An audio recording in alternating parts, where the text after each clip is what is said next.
Hey, welcome to the Daily Report. My name is Ryan Young, and we have a great show for you tonight. One of our favorites, Henry David Thoreau, is going to be joining us later to talk about his upcoming book, Walden, The Great Escape. He claims this exciting sequel will be much more action-packed and actually include a dialogue and a plot this time. But first, there have been some exciting developments in nature recently. And when I say developments, I mean it literally. To start, let's talk about when the Senate voted on Budget Amendment SA 838 last March. For those who don't know what SA 838 is, it's basically an amendment that helps secure America's freedom and get that pesky government out of our lives. On March 26th, the Senate voted with a 51-49 vote allowing for the proposition to the new budget, which would allow for the national forests to be sold off to the highest bidders. I mean, the country's debt is getting out of control, and it was time to make some tough calls. I guess it was only logical that the forests were the first thing that had to be cut. I just find it ironic because looking at some of the people who voted on the bill, I'm wondering whether they'll be able to use their guns to hunt after these forests are sold. But anyways, let's dig in a little deeper into this Amazon of a problem. Who's buying the forests, and what are they planning on doing with them?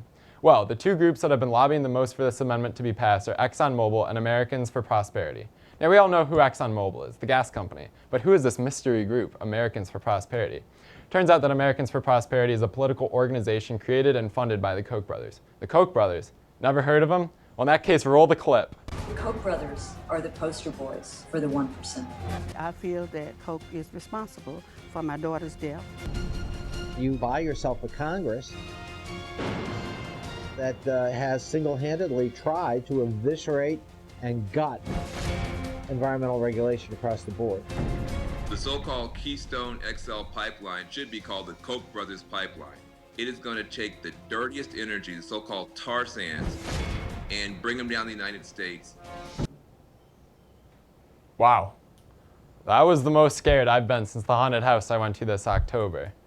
Thankfully, the media is never biased, nor they ever lied to me, so we're just going to have to take what they said as a fact.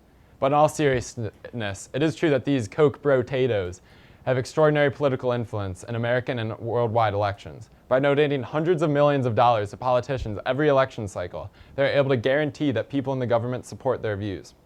But campaign this and money that. Just because they have a large political influence, what does that have to do with the national forests?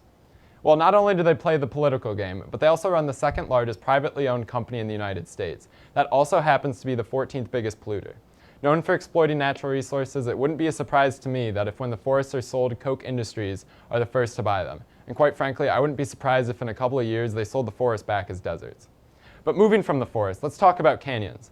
There's been a growing controversy regarding the Grand Canyon recently.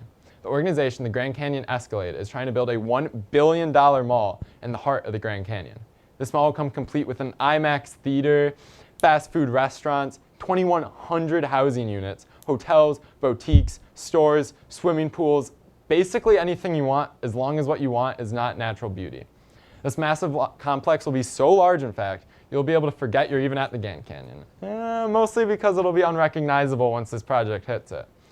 Example, tired of the 7-mile hike to the canyon floor? No problem. Enjoy a ride in the tram that will take you to the bottom. Why work hard to get there when you can take the easy way out with a Big Mac and a supersized Coke in each hand? The American dream.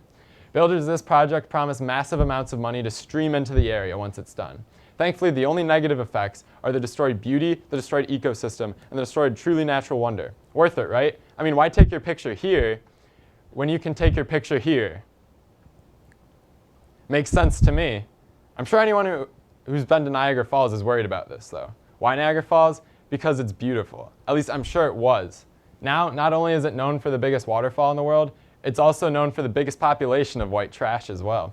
Actually, it is so built up, I'm not sure if I'm supposed to be enjoying a natural wonder or Wally's magic spaceship. In short, companies like the Grand Canyon Escalade are making our nature less and less natural, and unless a major shift in culture occurs, humans will soon be the most wild thing around. But all right, let's move on to a bit of a hotter topic. There is no denying, no matter how hard some try, that our globe is warming up. Last year, for example, was the hottest year in our world's history, and the large amount of CO2 that has entered our atmosphere because of human activity seems to be the reason. Despite that, many members of the US government go about denying global warming. My problem with these deniers is less about the fact that they actually deny climate change, as much about how they deny climate change. Over and over again, we hear the same refrain of, well, I'm not a scientist. Take a look. I'm not a scientist, nor am I a physicist. I'm not qualified to debate the science over climate change. I'm not a scientist. I'm not a scientist. What I have said repeatedly is I'm not a scientist.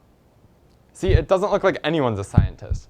And my question is, why do you think saying you're not a scientist strengthens your argument? Like, it doesn't. It makes your argument look really weak, and it makes you look like an idiot.